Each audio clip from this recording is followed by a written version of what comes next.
प्राण नहीं बचेंगे। एक जगह शिव महापुराण की कथा हो रही थी, वहीं जाकर पंडाल में पीछे बैठ गया और बैठकर वो कथा सुनने लगा। कथा सुनते सुनते उसको जोर का ज्वर चढ़ा है और इतनी पीड़ा होने लगी कि अब उसे लगा प्राण नहीं बचेंगे। रोने लगा देवराज।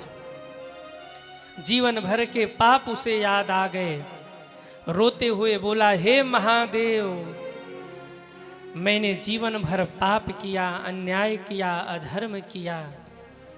यहाँ तक आकर मैंने तीर्थ में भी पाप किया, तीर्थ में भी मैंने चोरी की। और हे महादेव, अपने इसी कुकर्म के कारण मैं इस दुर्गति को प्राप्त हो रहा हूँ। हे बाबा, मैं जा रहा हूँ, मेरे जाने का समय हो गया, लेकिन मेरे सारे अपराधों को क्षमा करना। मैंने अंतिम समय में शिव पुराण की कथा सुनी है, मैंने अंतिम समय में आपका नाम लिया है। देवराज कथा सुन रहा है और कथा सुन सुन के रो रहा है सज्जनों, और महादेव को पुकार रहा है।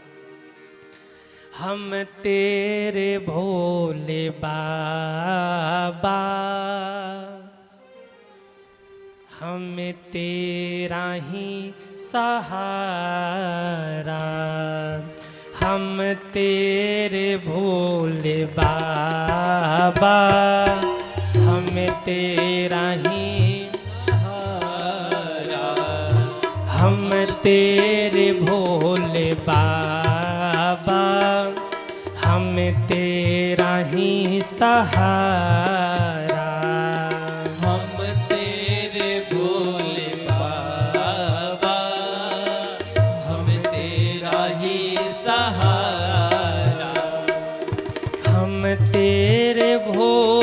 बाबा, हम तेरा ही सहारा, हम तेरे भोले बाबा,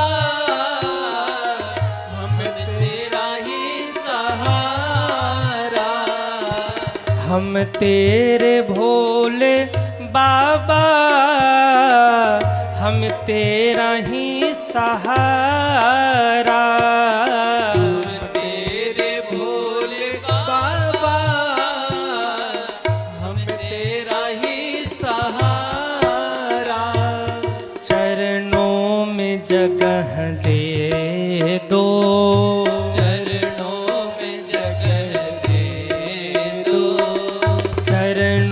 में जगह दे दो, चरणों में जगह दे दो, एहसान हो तुम्हारा, चरणों में जगह दे दो, एहसान हो तुम्हारा। ओ हम तेरे भोले बाबा, हम तेरा ही सहारा,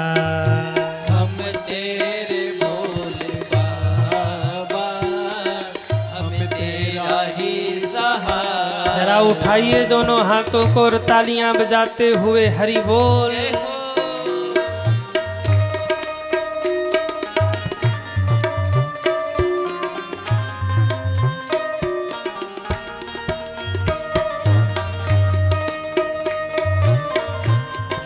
जय जय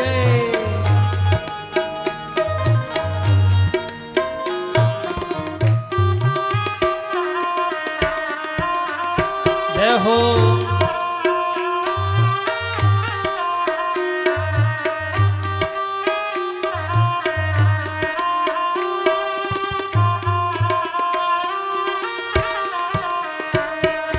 माना कि मैं हूँ पापी, पर दास हूँ तुम्हारा। माना कि मैं हूँ पापी, सब गाइए, पर दास हूँ तुम्हारा। हे भोले अब कृपा कर, भक्तों को दो सहारा। हे भोले अब कृपा कर, भक्तों को दो सहारा। अब कौन द्वार द्वार जाऊं, अब कौन द्वार जाऊं, अब कौन द्वार जाऊं, अब कौन द्वार जाऊं, कोई नहीं हमारा, अब कौन द्वार जाऊं, कोई नहीं हमारा। हम तेरे भोले बाबा, हम तेरा ही सहारा। हम तेरे भोले बाबा, जय हो। तेरा ही सहारा। सब ताली सेवा करते हुए हे महादेव।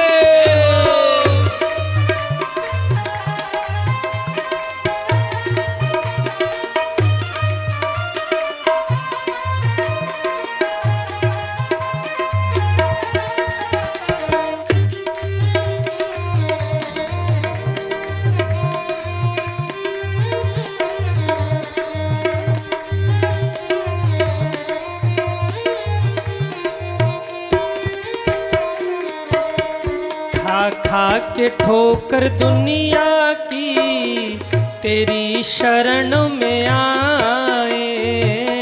खा के ठोकर दुनिया की, तेरी शरण में आए। खा खा के ठोकर दुनिया की, तेरी शरण में आए।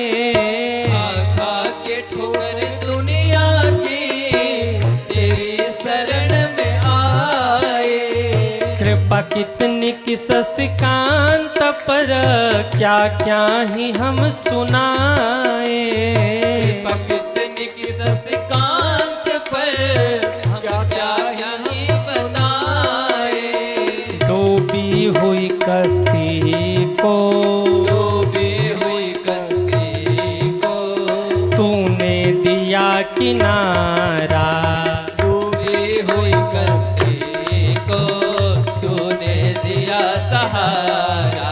ओ हम तेरे भोले बाबा, हम तेरा ही सहारा। हम तेरे भोले बाबा, हम तेरा ही सहारा। हम तेरे भोले बाबा, हम तेरा ही सहारा। हम तेरे भोले बाबा, हम तेरा ही सहारा। हर हर महादेव, हर हर महादेव, हर हर महादेव, हर हर महादेव। हर हर महादेव, हर हर दोनों हाथ उठा के सब महादेव, जय हो।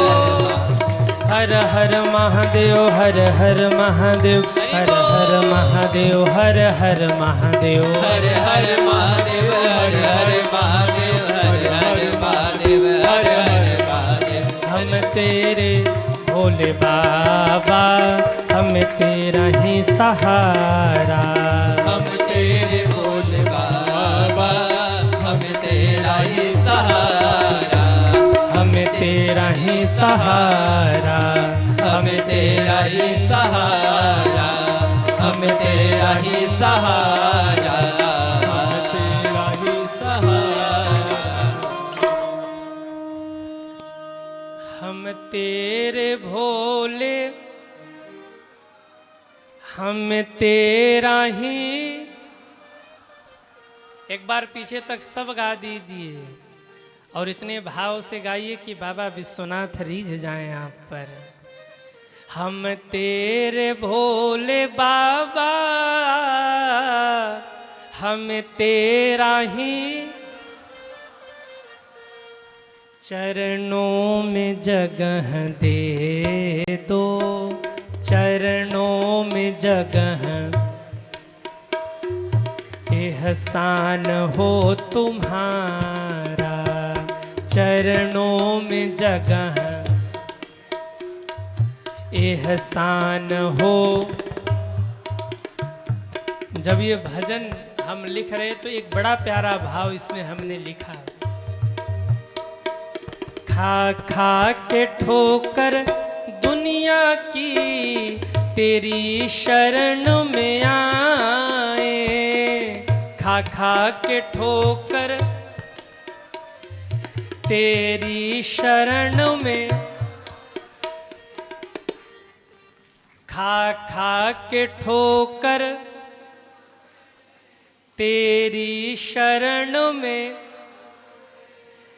कृपा कितनी कि शशिकांत पर, हम क्या क्या ही बताएं।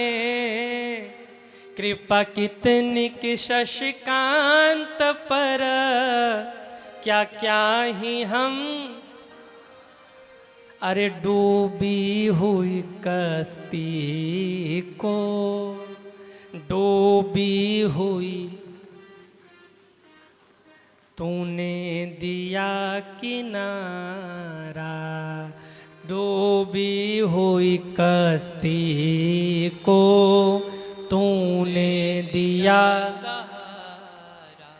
हो हम तेरे भोले बाबा, हम तेरा ही सहारा।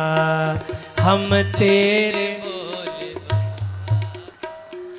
हम तेरा ही, हम तेरे भोले बाबा, हम तेरा ही सहारा। हम तेरे भोले, हम तेरा ही चरणों में जगह दे दो, चरणों में जगह। एहसान हो तुम्हारा, चरणों में जगह। एहसान हो हम तेरा ही सहारा, हम तेरा ही सहारा। बोलिए शंकर भगवान की जय हो। देवराज रो रो के पुकारने लगा, हे महादेव, जीवन भर मैंने पाप किया, धर्म किया, अपने दुर्गुणों के कारण, अवगुणों के कारण इस गति को प्राप्त हो रहा हूँ। हे महादेव, मुझे अपनी शरण में लीजिए बाबा। आज आपको देने के लिए मेरे पास कुछ भी नहीं है, बस आँख के आंसू हैं जो मैं आपको समर्पित कर रहा हूँ। हे बाबा, मुझे स्वीकार करिए। इतना कहते कहते देवराज रोने लगा। प्रसाद वितरित हो रहा था, प्रसाद लिया है, मुख में प्रसाद रखा, प्रसाद खा भी नहीं पाया। इतनी पीड़ा हुई सज्जनों शरीर में, इतनी पीड़ा हुई कि आँख में आंसू लेकर, मुख में महादेव का नाम लेकर, प्रसाद मुख में रखे हुए शिव महापुराण की कथा सुनते सुनते देवराज ने प्राण त्याग दिए सज्जनों। और जब देवराज ने प्राण त्यागे, यमराज के दूत उसे खींच करके ले गए। लेकिन उसी समय घटना घटी, जैसे ही यमराज के दूत उसे लेकर के यमलोक में जाने लगे, उसी समय भीषण गर्जना हुई, हर हर महादेव, हर हर महादेव, हर हर हर हर महादेव कहते हुए शिव जी के दूत प्रकट हुए और कहते हैं देवराज को यमदूतों के हाथ से खींच लिया और कहा, यमदूतों, इसने शिव महापुराण सुना है, इसने मेरे महादेव का नाम लिया है, इसलिए ये यमलोक नहीं जाएगा, ये तो मेरे महादेव के धाम जाएगा। उस देवराज नाम के उस प्रेत को भगवान शिव के दूत शिवधाम ले गए और शिवधाम जाकर वो प्रेत मुक्त हो गया। धन्यम शिव पुराणस्य कथा परम पावनी, यस्या श्रवण मात्रेण पापियान मुक्ति भात। धन्य है ये शिव महापुराण की कथा, जिसे सुन करके देवराज जैसा पापी मुक्त हो गया। सज्जनों, देवराज जैसे पापी का भी कल्याण हो गया। अच्छा, एक बात बताओ, देवराज मुक्त हुआ तो देवराज से बड़े पापी तो हम लोग नहीं हैं। देवराज तो बहुत बड़ा पापी था। जब वो मुक्त हो गया तो हम लोग मुक्त होंगे कि नहीं होंगे? अरे हाँ या ना? कितने लोग मुक्त होना चाहते हैं? हाथ उठाइए। जय हो। कथा सुनने के बाद फिर पाप मत करना। कथा सुन रहे हैं, सारा पाप धुल जाएगा, लेकिन इसके बाद फिर पाप मत करना। नहीं, फिर अगर पाप नहीं किया तब तो मुक्ति की गारंटी हमारी, मुक्त हो जाएंगे आप। और अगर पाप किया तो टिकट कैंसिल। वैकुंठ का टिकट तो कैंसिल हो जाएगा भैया। जब देवराज मुक्त हो गया कथा सुन के, तो हम लोग क्यों मुक्त नहीं होंगे? लेकिन सुनना पड़ेगा। सुनिए जरा दूसरी कथा जो आई शिव महापुराण के महात्म्य की, ये कथा बड़ी प्यारी है। सूत जी कहते, समुद्र निकटे देशे ग्रामो वास्कल संग कह। मैंने कहा था ना 2 कथा आई है महात्म्य की, तो एक तो सुन ली, दूसरी भी सुन लीजिए महात्म्य की कथा। समुद्र निकटे देशे ग्रामो वास्कल संग कह, बसंत यत्र पापिष्ठा धर्म वेद धर्मोक्षिता जना। प्राचीन समय में समुद्र के निकट एक गांव था, वास्कल नामक गांव। उस गांव की खासियत ये थी कि उस गांव में सारे के सारे पापी ही रहते थे। सब के सब पापी ही रहते थे, कोई धर्मात्मा था ही नहीं। कई गांव ऐसा होता है, हम लोग कथा करने जाते हैं तो लोग बताते, गुरुजी हमारा गांव तो ठीक है, पर वो बगल वाला गांव जो है ना, उस गांव में सब के सब पापी ही रहते हैं। कोई धर्मात्मा नहीं रहता, कोई पुण्यात्मा नहीं रहता, सब के सब पापी ही हैं। कई गांव में सब के सब पापी ही मिलते हैं, कई गांव में सब के सब धर्मात्मा ही मिलते हैं। अच्छा एक बात बताओ, तिलिया वाले कैसे हैं? आप लोग अपनी बताओ, कैसे हैं आप लोग? धर्मात्मा हैं कि पापी हैं? अरे बोलो ना। वाह, धर्मात्मा नहीं होते तो कथा क्यों करवाते? कथा हो रही मतलब धर्म है, तब कथा हो रही है। नहीं, पापी कथा नहीं करवाते, न तो कथा में बैठते हैं न तो कथा में जाते हैं। उल्टे जो कथा करवाने वाले इन लोगों को गाली देते रहे, इन लोगों का काम देखो शुरू हो गए। कथा करवाएंगे, 7 दिन तक बैठ के कथा सुनेंगे, सीताराम सीताराम करेंगे, पता नहीं क्या मिलेगा इन लोगों को। जो पापी होंगे ना, वो आप लोगों को गाली दे रहे होंगे मनी मन। ये सब भांग खा खा के पागल हो गए हैं, लगता है कथा करवा रहे हैं, पता नहीं क्या मिलेगा कथा से इन लोगों को। पर कथा हो रही है, इसका मतलब ये है कि अभी धर्म आपके गांव में बचा हुआ है, तभी कथा हो रही है। धर्म है सज्जनों, बिना धर्मात्मा हुए कथा नहीं हो सकती। लेकिन कई गांव में पूरे के पूरे पापी ही होते हैं, जैसा उस गांव में था। उस गांव में बिंदुक नाम के एक ब्राह्मण रहते थे। बिंदुक की पत्नी का नाम था चंचुला। ध्यान से सुनिए, शिव महापुराण के महात्म्य की बड़ी प्यारी कथा है बिंदुक और चंचुला की। चंचुला और बिंदुक दोनों रहते थे, परंतु एक समस्या थी। बिंदुक जितना बड़ा पापी था, चंचुला उतनी ही बड़ी धर्मात्मा थी। और प्रायः भगवान न जाने कैसे ये जोड़ी बिठाते हैं। कई बार पति बड़े दूसरे विचार के होते हैं, पत्नी बड़ी दूसरी विचार के होती है। वो कहती व्रत रखो, वो कहे कि व्रत में क्या रखा है, बढ़िया भोजन बनाओ। वो कहे तीर्थ कर लो, अरे चुप करो, तीर्थ में क्या रखा है, चुपचाप पड़े रहो। कथा सुन लो, अरे कथा में क्या रखा, चुपचाप बैठे रहो। अच्छा, कई बार उल्टे होता है, भाई लोग तो अच्छे विचार के होते हैं, पर भगवान न जाने कैसे जोड़ी बिठाते हैं कि माताओं की बुद्धि घुमा देते हैं। एक सज्जन मेरे पास आए, बोले गुरुजी कथा करवानी है। हमने कहा करवा लीजिए। बोले पत्नी से पूछ लें। हमने कहा पूछ लीजिए। आज 5 साल हो गया, बेचारे पत्नी से पूछ के ही नहीं आ पाए। गए सो गए, फिर लौटे ही नहीं। एक बार आए थे मिलने, हमने कहा भाई साहब क्या हो गया? बड़े भाव से गए थे। बोले गुरुजी भूलना मत, हमारी पत्नी एकदम उल्टी है। जैसे ही गए हंगामा कर दिया घर में। तो हम तो दूर से ही कथा सुन लेंगे, कथा नहीं करवाएंगे। ऐसा नहीं होना चाहिए। देखो, पति पत्नी दोनों ही धर्म करे तब आनंद होता है। पता लगा पत्नी धर्मात्मा हो और पति दूसरे विचार के हो तो भी आनंद नहीं है, और बेचारे पति धर्मात्मा हो और पत्नी पैर खींचे तो भी आनंद नहीं है। यहाँ हो गया उल्टा। अच्छा, भगवान जोड़ी भी बड़ी विचित्र बनाते हैं। जब भगवान भाग्य लिखते हैं तो पति को अगर सीधा साधा बनाया तो पत्नी को उतनी खटपटिया बना दिया, वो दिन रात झगड़ती रहेगी। और कभी कभी पत्नी को सीधा बनाया तो पति को बना दिया वैसा, वो दिन रात झगड़ते रहेंगे। बिंदुक बहुत बड़ा पापी था, पर चंचुला जो उसकी पत्नी थी वो बहुत बड़ी धर्मात्मा थी।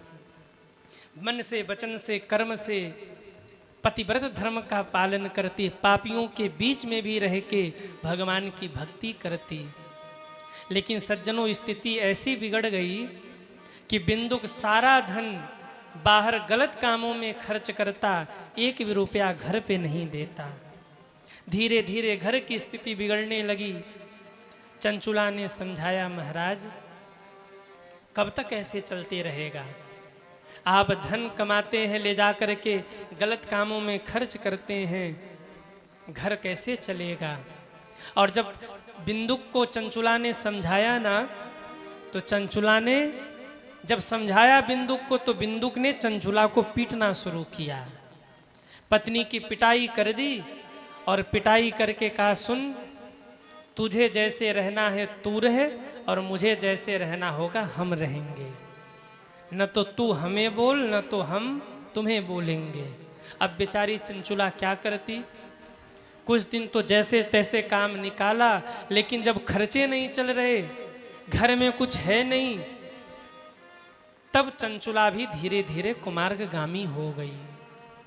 मन ही मन वो बहुत पछताती, मन ही मन बहुत रोती कि मैं अपना मानव जीवन, जो ये मैंने मानव जीवन पाया, इसको मैं व्यर्थ गवा रही हूँ। परंतु नाच गाने का कार्यक्रम करने लगी, उसी से जो धन मिलता उसी से पेट पालन करती। समय बीतता गया सज्जनों।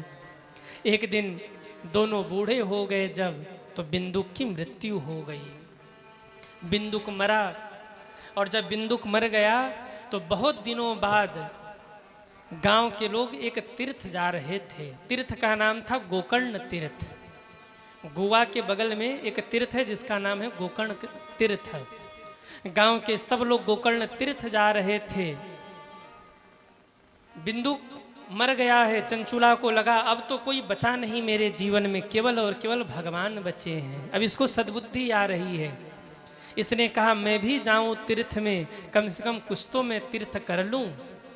चंचुला तीर्थ गई है। वहाँ शिव जी का मंदिर था। स्नान करके महादेव का पूजन किया है, और शिव जी के मंदिर के बगल में शिव महापुराण की कथा हो रही थी। वहीं जाकर बैठी है, कथा सुनने लगी। महात्मा जी कथा सुना रहे हैं। कथा सुनाते हुए महात्मा जी ने कहा कि जो जैसा करता है उसको अपनी करनी का दंड जरूर मिलता है। जैसी करनी वैसी भरनी। सब अपने अपने किए का दंड पाते हैं। नरक की व्याख्या कर रहे, पाप कर्म की व्याख्या कर रहे, और चंचुला सुन के रोई जा रही है। मैंने जीवन में बड़े पाप किए, मेरा क्या होगा? और महात्मा सुनाए जा रहे हैं, मेरे दाता के दरबार में सबका जीवन खाता। मेरे दाता के दरबार में सबका जीवन खाता। मेरे मालिक के दरबार में सबका जीवन खाता। मेरे मालिक के दरबार में सबका जीवन खाता। जैसा जिसने कर्म किया है, जैसा जिसने कर्म किया है, जैसा जिसने कर्म किया है, वो वैसा फल पाता। मेरे मालिक के दरबार में सबका जीवन खाता। मेरे मालिक के दरबार में सबका जीवन खाता। मेरे दाता के दरबार में सबका जीवन खाता मेरे माता के दरबार में सबका जीवन खाता। जय हो।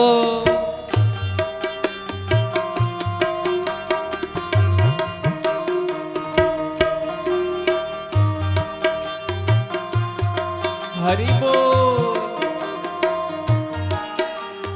नहीं चले उनके घर रिश्वत, नहीं चले मनमानी, नहीं चले उनके घर रिश्वत, नहीं चले मनमानी।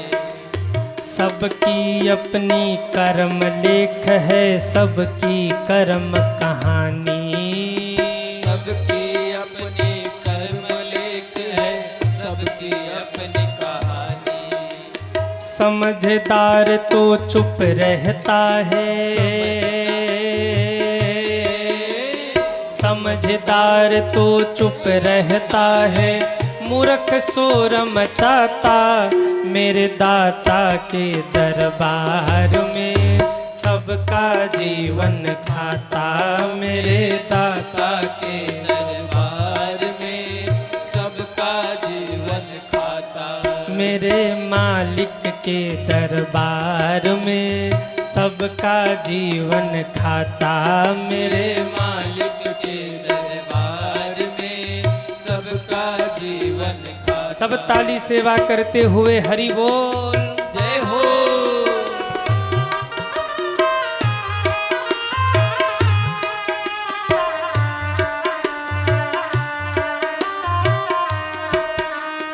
जय हो। हरि बोल।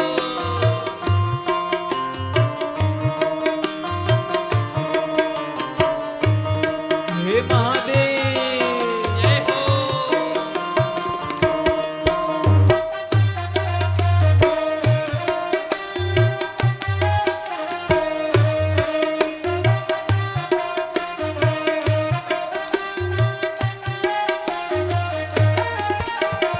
उजली करनी कर ले बंदे कर्म न करियो काला, उजली करनी कर ले बंदे कर्म न करियो काला। कर्म कैसा होना चाहिए?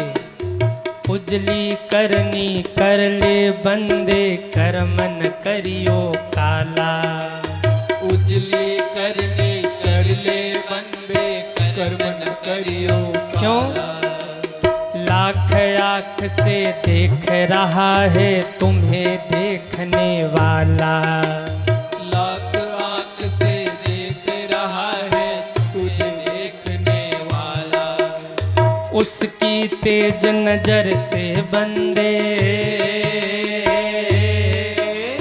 उसकी तेज नजर से बंदे कोई नहीं बच पाता मेरे दाता के दरबार में सबका जीवन खाता मेरे दाता के दरबार में सबका जीवन खाता। मेरे मालिक के दरबार में सबका जीवन खाता। मेरे मालिक के दरबार में सबका जीवन खाता। जिसने जैसा कर्म किया है, जिसने जैसा कर्म किया है वो ऐसा फल पाता। हाँ वो वैसा। दोनों हाथ उठाइए। जिसने जैसा कर्म किया है वो वैसा फल पाता मेरे दाता के दरबार में सबका जीवन खाता।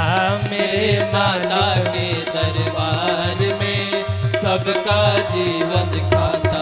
मेरे दाता के दरबार में सबका जीवन खाता। मेरे दाता के दरबार में सबका जीवन खाता। हाँ हाँ सबका जीवन खाता। सबका जीवन खाता। हाँ सबका जीवन खाता।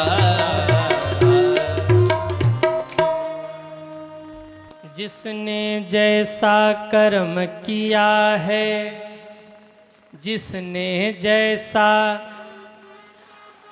वो वैसा फल पाता मेरे दाता के दरबार में। कोई किसी के खाते का नहीं खाता, सब वही खाते हैं जिसके खाते में जो होता है। हम आप जो खा रहे हैं ताज़ा नहीं बासी खा रहे हैं। हम आप जो खा रहे हैं ताज़ा नहीं बासी खा रहे हैं। आप कहेंगे गुरुजी हम तो ताज़ा रोटी खा के आए हैं। अरे रोटी की बात नहीं कर रहे हैं, भाग्य की बात कर रहे हैं। किस्मत में वही लिखता है जो हम पिछले जन्म में बना के आए हों। पुराने में अगर पाप किया हो तो इस जन्म में सुखी रहने वाले नहीं हैं। और अगर कोई सुखी है, पुराना बढ़िया बना के आया है, बासी खा रहा है। आपने देखा होगा कई लोग पाप करके बड़े सुखी रहते हैं।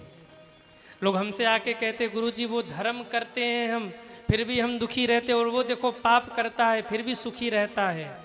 हम कहते ताज़ा नहीं खा रहा है, बासी खा रहा है। ख़त्म होने दो, कहाँ पहुँचेगा पता भी नहीं लगेगा। क्यों? सब अपने अपने खाते का खाते हैं। आज आपको अगर अच्छा मिल रहा है, आज आपको अगर सुख मिल रहा है, तो कहीं न कहीं पहले आपने कुछ बनाया होगा। भगवान ने बहुत दिया है ना, तो समझ लेना कि आपने पिछले जन्म में दान पुण्य किया है, तब भगवान बहुत बहुत दे रहे हैं। और जिसने नहीं किया उसको मिलने वाला नहीं है। क्यों? सब अपने खाते का ही खाते हैं। जिसने जैसा कर्म किया है वो वैसा फल पाता, मेरे दाता के दरबार में। वाह, आप लोग गाते बढ़िया हैं, लेकिन थोड़ा रुक रुक के गाते हैं। कई लोग तो सोच रहे हैं पड़ोसी गा ही रहा, हम गा के क्या करेंगे। जिसने जैसा कर्म किया है वो वैसा फल पाता, मेरे दाता के दरबार में। जो भी पाप करे आपकी आँख के सामने, उसको आज से कह देना, उजली करली कर ले बंदे, कर मन करियो काला। उजली करनी, याद कर लो ये कड़ी। जो भी पाप करे आपके सामने उसको तुरंत डांटो। उजली करनी कर ले बंदे, कर मन करियो काला। लाख आँख से देख रहा है तुम्हें देखने वाला, उसकी तेज नजर से बंदे कोई नहीं बच पाता, मेरे दाता के दरबार में सबका जीवन खाता।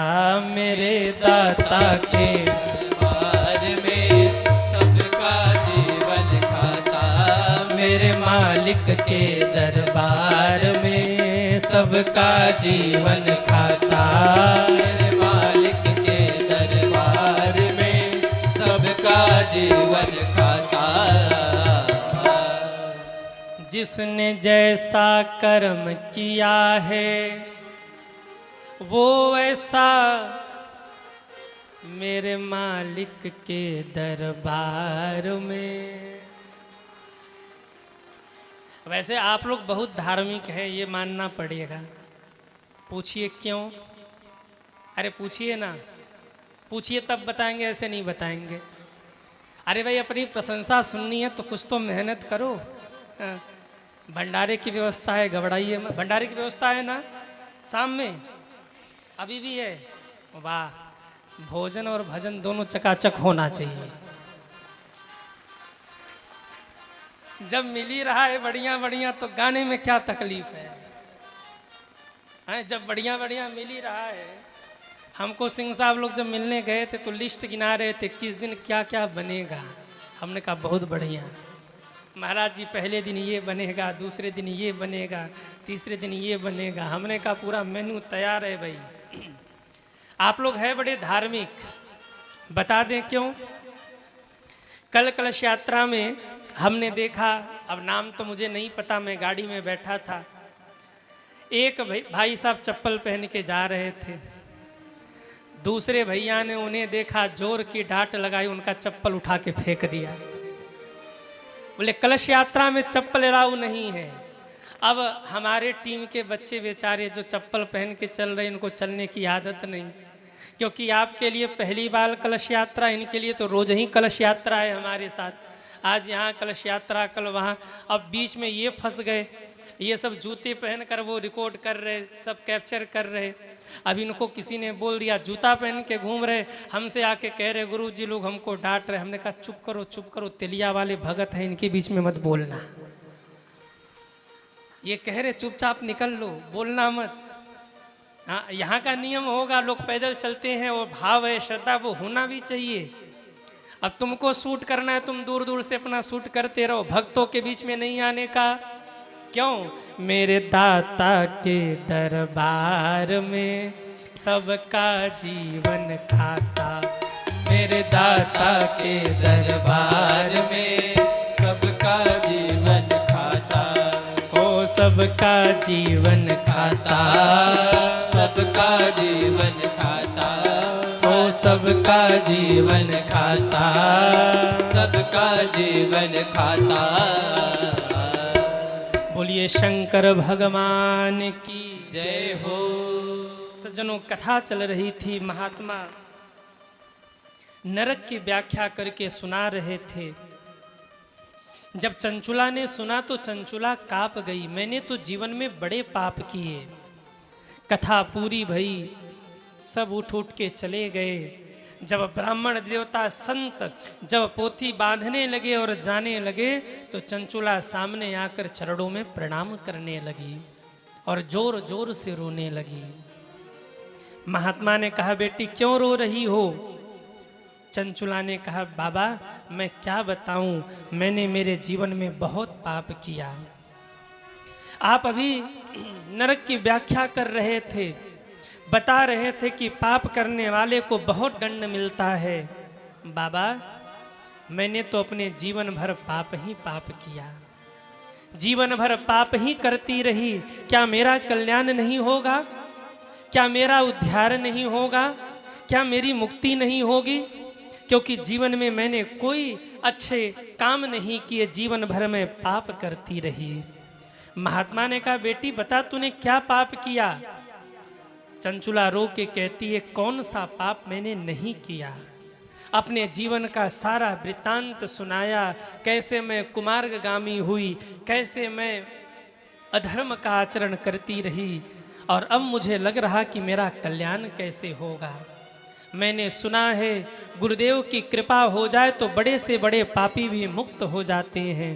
हे गुरुदेव मेरा कल्याण करिए, मैं आपकी शरण में हूँ। और जब चंचुला रोने लगी तब महात्मा को दया आई और महात्मा ने कहा, बेटी तू रो मत। क्यों? तेरे आंख के आंसू बता रहे मेरे महादेव तुझे जरूर मिलेंगे। तेरे आंख के आंसू बता रहे तुझ पे मेरे महादेव की कृपा होगी, क्योंकि जो भगवान के विरह में रोता है उस पर मेरे भगवान जरूर कृपा करते हैं। पाप होना बड़ी बात नहीं है। पाप होने के बाद यदि पाप का प्रायश्चित हो जाए, पाप का बोध हो जाए कि मैंने गलत किया है, और फिर अगर मन में ग्लानि हो जाए और भगवत चिंतन बन जाए, सुमिरन बन जाए, नाम जप बन जाए, तो बड़े से बड़े पाप नष्ट हो जाते हैं। कहा, बेटी तुझे मुक्त होना है ना? कहा, बाबा मुझे मुक्त होना है पर मार्ग नहीं मिल रहा। आप गुरुदेव हैं और गुरुदेव के बिना मुक्ति कौन दे सकता है? गुरुदेव मुझे बताइए, मुझे मुक्ति कैसे मिलेगी? महात्मा बोले, बेटी तू बोल महादेव। क्या बोल? महादेव महादेव महादेव। चंचुला ने बस जपना शुरू किया, महादेव महादेव महादेव। महात्मा बोले, बेटी अब ये महादेव का नाम कभी बंद मत करना, लगातार महादेव महादेव महादेव कहते रहना, एक दिन तेरी मुक्ति जरूर होगी। चंचुला ने गुरु वचन को पकड़ लिया। याद रखिए, जीवन में जब तक गुरु नहीं आएंगे, जीवन में जब तक गुरु का मार्गदर्शन नहीं मिलेगा ना, तब तक जीवन में कल्याण नहीं हो सकता। इसलिए जीवन में गुरु जरूर धारण करिए। एक गुरु से गुरु मंत्र लेकर उनसे पूछिए, गुरुदेव मेरी मुक्ति कैसे होगी? और जो गुरुदेव मार्गदर्शन करे उस मार्ग पर चल पड़िए, जीवन में मुक्ति जरूर मिलेगी। अब तो चंचुला रो रही है और एक ही शब्द बोल रही, महादेव महादेव महादेव महादेव महादेव। रो रही है, बोली जा रही है, नाम जप चल रहा, महादेव महादेव महादेव। 10 दिन हो गए, 20 दिन हो गए, 1 महीने हो गए। चंचुला ने जटा जूट बांध लिया, अपने केसों में रुद्राक्ष बांध लिया, भुजाओं में रुद्राक्ष बांध लिया है, हाथ में रुद्राक्ष की माला ले ली है, माथे पर त्रिपुंड लगा लिया है और शिव मंदिर में बैठकर महादेव महादेव महादेव जपी जा रही है। एक दिन गुरुदेव लौट के आए, बेटी क्या हाल चाल है? चंचुला रो के बोली, बाबा अब मेरा मन भजन में लग रहा है। गुरुदेव बोले, बस और भजन बढ़ाओ और भजन बढ़ाओ, सही समय है भजन करने का। चंचुला ने और भजन का क्रम बढ़ा दिया।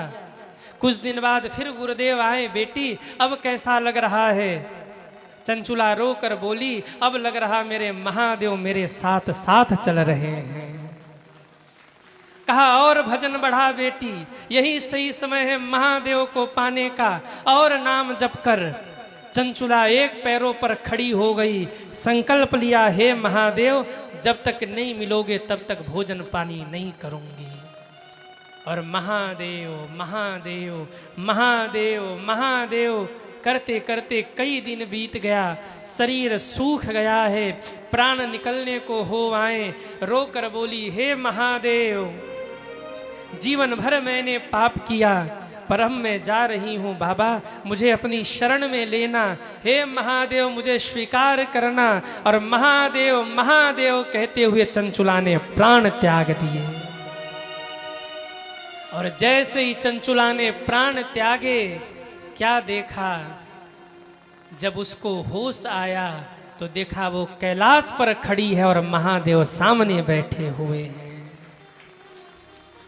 अकेले नहीं, बगल में पार्वती माँ बैठी हुई हैं, शंकर जी बैठे हैं, नंदी आदि गढ़ खड़े हैं। चंचुला रोने लगी। रोते रोते दूर से ही बाबा के चरणों में दंडवत प्रणाम किया है। और जैसे ही दंडवत प्रणाम किया है, माता पार्वती पास आई हैं। चंचुला को उठा के हृदय से लगाया और हृदय से लगाकर बोली, आओ सखी कैलाश पर तुम्हारा स्वागत है। क्या कहा? आओ सखी कैलाश पर तुम्हारा स्वागत है। चंचुला रोने लगी, माँ आप मुझे सखी कह रही हो? कौन ऐसा पाप है जो मैंने अपने जीवन में नहीं किया और आप मुझे अपनी सखी कह के संबोधित कर रही हैं? माँ कहती है, चंचुला तूने पाप किया लेकिन तूने भजन भी तो किया, तूने मेरे महादेव का नाम भी तो लिया, तूने शिव महापुराण की कथा भी तो सुन लिया। अरे कौन सा ऐसा पाप है जो शिव महापुराण को सुन करके नष्ट नहीं हो सकता? कौन सी ऐसी गलती है महादेव महादेव कहने पर जिसकी माफ़ी नहीं होती? अरे दुनिया का कोई भी पाप कितना बड़ा क्यों न हो, कोई हृदय से दोनों हाथ उठा के कह दे हे महादेव, तो बाबा उसके जीवन के सारे पाप को नष्ट कर देते हैं। चंचुला तूने नाम लिया है महादेव का, सुन तेरे सारे पाप धुल गए, आज से तू मेरी सखी बन गई, मेरे साथ तू कैलाश पर रहेगी, तेरा निवास मेरे कैलाश पर होगा, तू कैलाश पे रह मेरे साथ, मेरी सखी बन करके। और कहते चंचुला माता की सखी बन गई और कैलाश पे रहने लगी। अब तो माँ के लिए पूजन की सामग्री लेकर आती, माँ के वस्त्र धुलती, माँ के लिए भोजन बनाती, माँ की सेवा करती। कुछ दिन बीते थे, एक दिन चंचुला उदास बैठी थी। माँ ने पूछा, चंचुला क्या हो गया, क्या सोच रही हो? चंचुला ने कहा, माँ एक बात पूछनी थी। कहो चंचुला। मेरा पति बिंदुक जो पापी था, आजकल कहाँ है वो? जैसे इतना शब्द सुना माँ विह्वल हो गई। क्यों चंचुला, माँ बताओ ना, कहाँ है मेरे पति? माँ बोली, चंचुला वो प्रेत बन गया है और विंध्य पर्वत पर अपने करनी का दंड पा रहा है, दंड भुगत रहा है। चंचुला रोकर बोली, माँ एक बात कहूँ?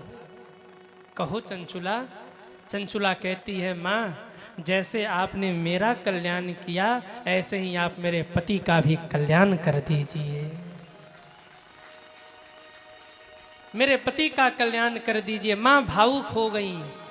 चंचुला, जिस पति ने तुम्हें कुमार्गामी बनाया, उसी पति के कल्याण की बात कह रही हो?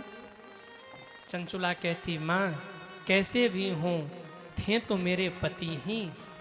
याद रखना, एक पत्नी से बड़ा हितैषी पति का कोई और नहीं होता सज्जनों। एक पत्नी सदैव चाहती है कि मेरे पति का मान सदैव समाज में बढ़े। एक पत्नी सदैव चाहती है कि मेरे पति का कल्याण हो। भाई लोग भले ही माताओं को कुछ कह लें, पत्नी को कुछ कह लें, पर ये सच है, एक पत्नी अपने पति का सदैव अच्छा ही चाहती है, कभी वो बुरा नहीं चाहती।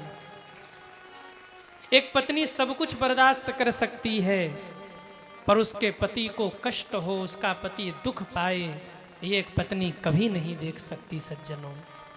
कैसा भी पति हो, मारता हो, डांटता हो, गाली देता हो, पर कभी तबीयत खराब हो जाए ना, तो दिन रात पत्नी सेवा करेगी, पति के हित के बारे में सोचेगी, भगवान से मन्नतें मांगेगी। क्यों? उसके लिए उसके सुहाग से बढ़कर कुछ और नहीं होता सज्जनों। सुहाग से बढ़कर कुछ और नहीं होता। दुनिया से लड़ जाती है अपने पति के लिए और सदैव चाहती है कि समाज में मेरे पति की बेइज्जती न हो, बदनामी न हो, मेरे पति का अच्छा हो, मेरे पति को कोई कुछ अपशब्द न कहे। ये होती है पत्नी सज्जनों। चंचुला जरा देखिए, जिस पति ने कुमार्गामी बनाया, माँ से कह रही कैसे भी थे पर मेरे पति थे, उनका भी उद्धार कर दीजिए। माँ प्रसन्न हो गई। तुम्बरु नाम के गंधर्व को बुलाया है और तुम्बरु नाम के गंधर्व को बुला करके कहा है, जाओ उसे बांध करके कथा सुनाओ। क्यों? प्रेत है, छटपटाएगा, भगवान का नाम सुन करके भागेगा, पर भागने मत देना, उसे पकड़ के बांध के कथा सुनाना। एक बात तो स्पष्ट है कि भूत प्रेतों को कथा अच्छी नहीं लगती। भूत प्रेतों को कथा अच्छी नहीं लगती। कथा धर्मात्माओं को अच्छी लगती है। शैतान तो इसे देख के दूर भाग जाते हैं। जितने शैतान भूत प्रेत होते हैं ना, जो ऐसे स्वभाव वाले होते हैं, वो तो कथा का नाम सुन के ही भाग जाते हैं। उनको पकड़ के कथा सुनाना होता है। कई लोग ऐसे होंगे, आप कहेंगे गुरुजी पकड़ के कथा सुनाने का क्या मतलब है, बांध के कथा सुनाने का क्या मतलब है? आप में से कई लोग ऐसे होंगे जिनको जबरदस्ती कोई न कोई कथा में लेके आया होगा। चाहे आपके मित्र आपको लेके आए हों, चाहे माताओं की सखियाँ किसी मैया को जबरदस्ती कथा में लेके चल चल कथा सुन ले। अब वो कथा में तो बैठ गए, पर बैठे बैठे सोच रहे फंस गए आके कथा में। घर पे रहते तो कितने घर का काम निपटाते। अब कब बाबा कथा बंद करेंगे, हम आएंगे और जाएंगे। कथा में आगे फंस के भाई लोग होते ना, कई बार वो घड़ी देखते रहते कितने बज गए, कब कथा बंद होगी, कब जाएंगे। अब आ तो गए, फंस तो गए, पर कथा सुनना है। अब क्योंकि 10 लोग लेके आए। ये होती है बांध के कथा सुनाना। और ये स्थिति उसकी होती है जिसका स्वभाव भूत प्रेतों वाला हो, जिसका स्वभाव पापियों वाला हो, उन्हें कथा अच्छी नहीं लगती। तुलसी पूरब पाप ते हरि चर्चा न सुहाय, जैसे ज्वर के जोर से भूख विदा होई जाए। जिसको बुखार हो ना, उसे मीठा मिश्री भी कड़वा लगता है। क्या मिश्री कड़वा है? कहिए, मिश्री कड़वा नहीं है, उसको बुखार है ना, इसलिए उसे कड़वा लग रहा है। ठीक ऐसे ही जो पापी होते हैं उन्हें कथा वथा अच्छी नहीं लगती। कथा तो धर्मात्माओं को अच्छी लगती है, पुण्यात्माओं को अच्छी लगती है। भूत प्रेतों को तो बांध के ही कथा सुनाना पड़ता है जबरदस्ती। तुम मरु गए बांध कर शिव कथा सुनाया है। और शिव महापुराण कथा सुनकर जब वो प्रेत, उसके पाप सारे धुल गए, बिंदुक के सारे पाप धुल गए सज्जनों, तब कहते हैं दिव्य स्वरूप प्राप्त हुआ बिंदुक को। और तुमरु नामक गढ़ जो थे, गंधर्व जो थे, वो ले करके वापस आए हैं बिंदुक को कैलाश पर। और जैसे ही बिंदुक कैलाश पर पहुंचा, मेरे महादेव ने उठकर बिंदुक को हृदय से लगाया और कहा, आओ बिंदुक, तुम्हारा कैलाश पर स्वागत है। चंचुला खुश हो गई, प्रणाम करने लगी माँ के चरणों में। धन्य है माँ, धन्य है, मेरे पति का कल्याण आपने कर दिया। गले से लगाया महादेव ने बिंदुक को और कहा, सुनो बिंदुक, तुम्हारी पत्नी चंचुला तो पार्वती की प्रिय सखी है, पर आज से तुम मेरे प्रिय गढ़ बन गए, मेरे साथ कैलाश पर ही तुम रहोगे। शंकर जी ने उस बिंदुक को अपना प्रिय गढ़ बना लिया और कैलाश पर रख लिया सज्जनों। इस प्रकार से बिंदुक और चंचुला का कल्याण हो गया।